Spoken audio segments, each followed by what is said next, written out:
High, happy children's day to everybody. আজকে দিনটা মনে রাখার উচিত। আর এই শিশু দিবসটা কেন পালন করা হয় এটা প্রত্যেকটা স্টুডেন্টকে জানার উচিত। 1889 থেকে 1964 অবধি জওহরলাল নেহরু যে স্প্যানটা ছিল, লাইফ স্প্যানটা একটা হিস্ট্রি।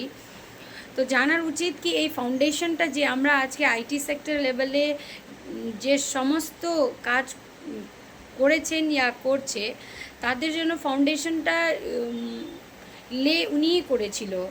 আর স্টুডেন্টস ইয়া youth are the future of our country, উনারই কথা ছিল কি আজকে ইউথটা যদি ভালো থাকে, সুস্থ থাকে, খাওয়া দাওয়া নিউট্রিয়েন্টসটা ভালো খাইতে পারে, ইয়া এডুকেশন লেভেলটা এমন জায়গাতে পৌঁছাবে ওরা, তাহলে এই দেশের ভবিষ্যৎটা সুরক্ষিত থাকবে, দেশ উন্নত করতে পারবে।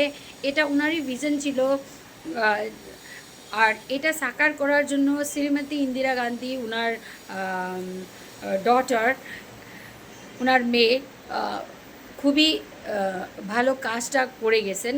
তো সেটার জন্য আজকের দিনটা আমাদেরকে মনে রাখার উচিত, আর এই দিবসটাকে সবাইকে পালন করা উচিত।